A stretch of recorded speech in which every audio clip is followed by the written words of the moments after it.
በስመ አብ ወወልድ ወመንፈስ ቅዱስ አሐዱ አምላክ አሜን። ሰላም እግዚአብሔር ምስኩላትኩም ይሁን። ኣብ መላእ ዓለም ትርከቡ ክቡራንና እግዚአብሔር ቤተሰብ ቋዕ ሰላም ናብ ሕዳር ጽዮን ኣብጽሓኩም እንዳበልኩ ብምቕጻል ናይ ሎማዓንቲ ሕጽር ዝበለት መልእኽተይ እንታይ ኣይመስለኩም ትማሊ ኣብ ናይ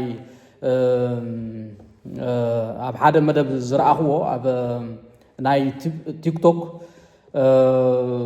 ፈጠርቲ ተጽዕኖ ዝበሃሉ ሰባት ዝኾነ ውድድር ነይሩ እጂ ካብኣቶም ተዓዋቲ ተባሂሉ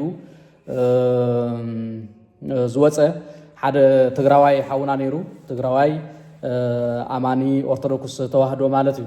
ስለዚ በመጀመርታ እንኳ ሓጎሰካ ክብሎ ይደሊ መጀመርታ እንኳ ሓጎሰካ ኩሉ ሰብ ዝፃዓረ ክዕወት ከሎ ፍረፃማኡ ክርኢ ከሎ እንኳ ሓጎሰካ ምባል ግቡእ እዩ ማለት እዩ። ምንም ይኹን ታሽሙ ሓሳቡ ኣራእዩ ብዘይ የገድስ ግን ዝኾነ ነገር ሓሲቡ ተሓሰቡ ከዓ ሰሚሩሉ እንተተዓዊቱ እንኳ ሓጎሰካ ክትብሎ ግድን እዩ እሞ ናይ ብሓቂ ከዓ ከም ተሓጎሰ እውን ርኢናዮ ኢና ደስ ኢልና ከዓ ሕና እውን ተሓጒስና ማለት እዩ። እንኳ ፍረፃሞ ኣሕፈሶ እጂ እቲ ቀንዲ ነገር ከዛርበኒ ዝኽኣለ ግን እንታይ ይመስለኩም ኣብቲ ዝተዓወተሉ ግዜ ኣብቲ መድረኽ ኣመንትን ዘይኣመንትን ኣብ ዘለውዎ እሞ ከዓ በዝሎሚ ዘበንሲ ስም እግዚኣብሔር ስም ድንግል ማርያም ስም መላእክቲ ስም ቅዱሳን ምጽዋዕ ዘሕፍር ኣብ ዝኾነሉ ግዜ ዓለም ናብ ጥፍኣት እትኸደሉ ኣብ ዘላ እዋን እዚ ግን በቃ ኣማኒ ኮይኑ ዝተረኽበ እዚ ናይ እግዚኣብሔር ሓይሊ እዩ ዝረኽበዮ ዘለኹ እምበር ብናቲ ሓይሊ ኣይኮነን። ማርያም ኣብ ጎነይ ነይራ ኩልኹም ከም ትፈልጥዎ ማርያም ከይበልኩ ዝኾነ ነገር ኣይገብርኒ ሕጂ ከዓ ማርያም ማርያም ማርያም ማርያም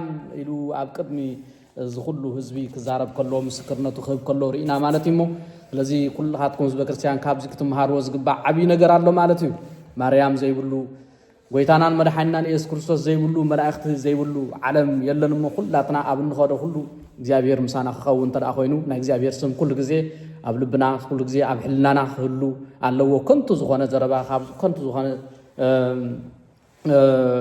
ነገር ካብ እንሰርሕ እግዚአብሔር ዝፈትዎ ነገር እንዳሰራሕና ኩሉ ንሰርሖ ኩሉ ንገብሮ እውን ናይ እግዚአብሔር ሓይሊ ብናይ እግዚአብሔር ውህበት ከም ዝኾነ ምክንያቱ ካብ ምፍጣርና ጀሚሩ ኣብ ማህፀን ኣደና ማይ ዝነበርና ከም ዝገይሩ ሰብ ሰሪሑ ስጋብ ሰዓት እዚ ስጋብታ እንደልያ ንገብር ዘጥናሓና ዘሎ ብህይወት ዓቂብና ዘሎ ናይ እግዚአብሔር ሓይሊ ዳ እምበር ናይ እግዚአብሔር ድልየት ናይ እግዚአብሔር ፍቃድ ዳ እምበር ናትና ፍቃድ ናትና ሓይሊ ኣይኮነን ማለት እዩ።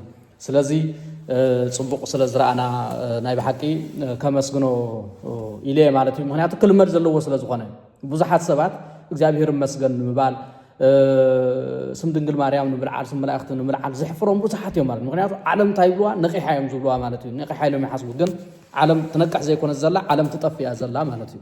ዓለም ትጠፍያ ዘላ ክቡራት ናይ እግዚአብሔር ቤተሰብ ኩልኹም ኣመንቲ ማለት እዩ። ስለዚ ኣብ ዝኸድናዮ ኩሉ ናይ እግዚአብሔር ስም ክሕፍረና ኣይግባእን።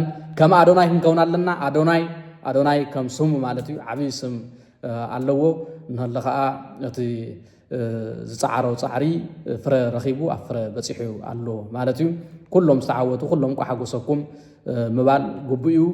ግን ንኩሉ ክትብሎ ከዓ ስለ ዘይተርክብ እዚኣ ግን ነታ ዝሃባ ምስክርነት ናይ ቅዱስ ቅዱሳን ናይ ድንግል ማርያም ስም ኣብ ኩሉ ብዙሕ ህዝቢ ኣብ ዝተኣከበሉ ስለ ዝመስከረ ነዚኣ ድጋፈይ ክገልጽ ደልየ ማለት እዩ። ተዓወት ክብሎ ይደሊ ሰብ ዝሓሰቦ ኩሉ ክሰልጦ ከሎ ፍረ ፃዕሩ ክረክብ ከሎ እንኳ ሓጎሰካ ምባል እውን ግቡእ እዩ ማለት እዩ እሞ ክቡራን ናይ እግዚአብሔር ቤተሰብ እግዚአብሔር ምስ ኩላትኩም ይኹን። ኩልኻትኩም ከዓ ኣብ ዝሓሰብኩሞ ኣብ ዝጀመርኩሞ ኣብ ዝሓለንኩሞ ኩሉ እግዚአብሔር ኣምላኽ ፍጻሜ ይሃብኩም ዓወት ይሃብኩም ሓሳብ ልብኹም የስምረልኩም ክብል ይደሊ። እግዚአብሔር ምስ ኩላትና ይኹን።